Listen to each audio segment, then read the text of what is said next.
قبل لا ندخل في القصة عطر لي فمك بالصلاة على النبي عليه الصلاة والسلام واذكر الله. هذه القصة صارت بالفعل في واحدة من الدول العربية. قصة رجل كان الزمان يضحك له والرزق له فاتح أبوابه على مصراعيها. تقدر تقول الرزق يجيه لين عنده. هذا الرجل تاجر كبير، صاحب شركة، صاحب أعمال، صاحب خير، واسمه معروف وكلمته تمشي على الكل، لأنه يقول كلمته بالعدل والحق والناس تحسب له ألف حساب. هذا الرجل عنده زوجة، امرأة، والمرأة هذه والرجل عندهم بنت، وربوا بنتهم على الصبر والقناعة. الزوجة هذه ما تعرف القراءة والكتابة لكن أمية، لكن قلبها أبيض ونفسها طيبة. الله سبحانه وتعالى يعني كان مكرمهم آخر كرم، وما عندهم إلا هذه البنت. هذه البنت كبرت وهم يشوفونها تكبر قدام عينيهم، يتعب عليها، يصرف، يدرس، إلى أن البنت هذه وصلت إلى إدارة أعمال. وصلت إلى هذا، ما اكتفى أنه يفرح فيها، لا، خلاها معه في الشركة، سلمها الإدارة ووثق فيها ثقة عمياء، وهي صارت المدير العام والمدير الفعلي للشركة. الرجال الأب هو تقدر تقول رئيس الشركة.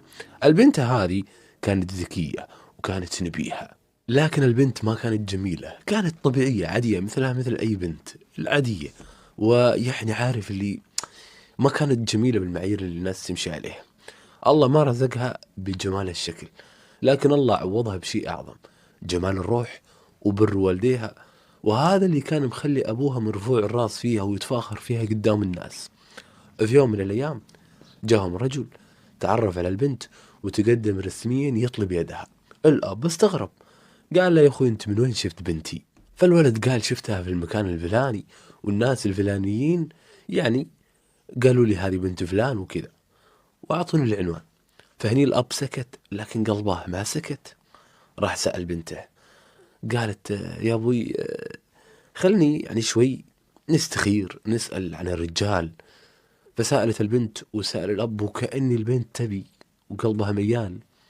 من البداية الأب ما ارتاح، في شيء في قلبه وفي صدره يقول له هذا الرجال داخل على طمع، خصوصا البنت جمالها أقل من العادي، والعريس اللي عارف اللي متقدم وسيم وحلو تتمناه ألف بنت. وش السر اللي يخليك تترك البنات الجميلة وانت جميل وتتمناك ألف واحدة وتجي تبغى بنتي؟ لكن البنت كانت تشوف الموضوع من زاوية ثانية، تقول يا أبوي الرجال مناسب، موظف في شركة ثانية، وأنا يا أبوي ترى العمر يكبر، وزين اللي جاني واحد مثل ذا كأنه تركي، وأنا يا أبوي خايف يروح علي النصيب. فالأب قال طيب أنا بقول لك كلمة، وهذه الكلمة تحطها بحلقة بأذانك. يا بنتي هالولد إمكانياته المادية ضعيفة، وهذا يعني ما أقول كذا الفقر عيب، لا، الناس أعطوني معلومات عنه أنه غير مؤتمن يكون زوج لك، رجال له نوايا ثانية. لكن البنت جمال الولد أعمى قلبها وما سمعت نصيحة أبوها. فالبنت صارت تضغط على أبوها شوي وعلى أمها شوي، توكل على الله يا أبوي أنا أبي أتزوج. الأب وقف لكنه ما استسلم، قال شوفي موافقتك عندي أنا موافق عليه، لكن بشرط. قالت وشو؟ قال من اليوم لا هو يشتغل في شركتي ولا يطبها، ولا هذا الولد له أي دخل في أعمالي.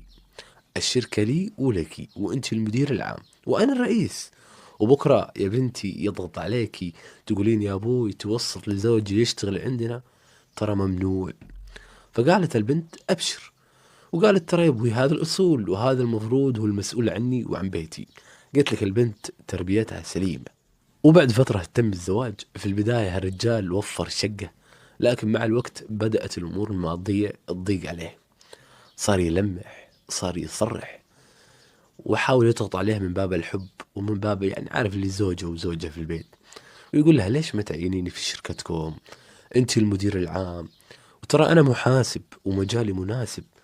فالبنت قالت لها بحزن شركة ابوي خط احمر، انت زوجي على عيني وراسي، شركة ابوي خط احمر، واسمع تراك انت في البيت هنية مسؤول تصرف علي وعلى بيتك. الولد قاعد سنة، وبعد السنة رزقهم الله بولد، والسنة اللي بعدها ولد ثاني. لكن الضيق كبر، الضغط كبر، صار يضغط مصاريف. فراحت لأبوها تستأذن، يا أبوي الدنيا وزوجي ما هو بقادر وعندنا عيلين تكفى يا أبوي. قال لها أبوها اسمعي، قالت له، قالها أكو يوم أنا قلت لك كلمة ورجعت فيها، أو أكو يوم شفتيني ظالم، أو إني يعني قلت شيء يظلم إنسان. قالت لا والله يا أبوي، قال من البداية قلت لك الشركة خط أحمر، أنا وافقت على زوجك لأنك أنت اللي تبيه، فشركتي وعملي خط أحمر. شوف يا بنتي، أنا عندي استعداد أصرف عليكي وعلى عيالك، ما عندي مشكلة، أنت بنتي وعيالك عيال بنتي، لكن هالولد لا يطب الشركة ولا يدخلها، أحش رجولة والله. وهنا بدت الحقيقة تبين.